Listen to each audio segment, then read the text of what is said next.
اللہ نے انسان کے مزاج کو انسان کے جسم کے مختلف حصوں پر واضح کر کے رکھا ہے۔ اللہ کے ولی اور میرے دادا حضرت شاہ شمس تبریز فرماتے ہیں کہ انسان کے جسم کا ہر حصہ دنیا کو چیخ چیخ کے بتاتا ہے کہ وہ انسان کیا ہے۔ بس یہ انسان ہی ہیں جو انسانوں کو دیکھ کر غور و فکر نہیں کرتے۔ تبھی میں نے اپنی کتاب چہرہ شناسی میں انسان کے چہرے اور جسم کے حصوں میں کس انسان کا کون سا مزاج چھپا ہے بیان کیا ہے، جو شاہ شمس تبریز اور امام جعفر صادق علیہ السلام سے منسوب ہے۔ تو اس کا کچھ حصہ میں اس ویڈیو میں بیان کروں گا۔ انسان کی شخصیت کے آدھے سے بھی زیادہ راز انسان کے کانوں میں چھپے ہوتے ہیں۔ شاہ شمس تبریز نے فرمایا، جس انسان کے کان نوکیلے ہوں، بدصورت ہوں، تو ایسا انسان تیز دماغ، بے باک، ڈھیٹ اور تیز رفتار ہوتا ہے۔ ایسے انسان کو کوئی اپنے راز نہ بتائے، کیونکہ وہ وقت آنے پر صرف اپنے فائدے کو ترجیح دے گا۔ چھوٹے کان والے محنتی اور مطلبی ہوتے ہیں، ان میں خود غرضی اور تنگ دلی پائی جاتی ہے، لیکن یہ رحم کرنے میں جلدی کرتے ہیں، محبت کرنے میں جلدی کرتے ہیں، اور خوابوں کی دنیا میں خوش رہ کر گزرے ہوئے وقت میں مگن رہیں گے۔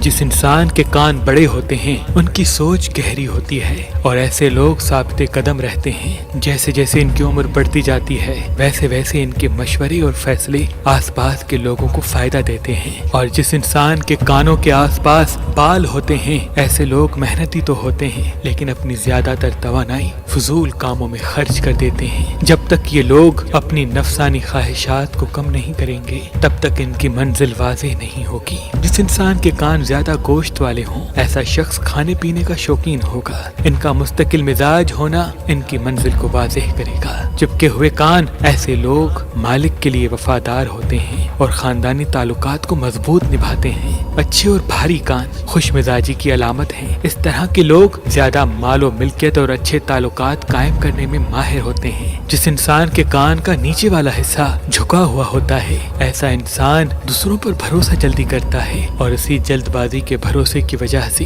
وہ دکھ اور تکلیف دیکھتا ہے۔ جس انسان کا کان اس کے ناک کے برابر آ جائے، ایسا انسان سمجھدار اور انصاف پسند ہوگا۔ اگر آپ میری کتابیں پڑھنا چاہتے ہیں، جس میں میں نے تعبیر خواب، علم نجوم، علم جفر، چہرہ شناسی، دست شناسی، مختلف علوم اور مختلف شخصیات پہ تحریر کی ہیں، وہ سب مہربانعلی.com یا میری اپلیکیشن جو گوگل پلے اسٹور اور آئی فون ایپ اسٹور پہ موجود ہے، ان سے بھی حاصل کر سکتے ہیں۔ اللہ پاک آپ کے علم میں اضافہ فرمائے اور آپ کی تمام دعائیں اپنی دربار میں قبول و مقبول کر دے۔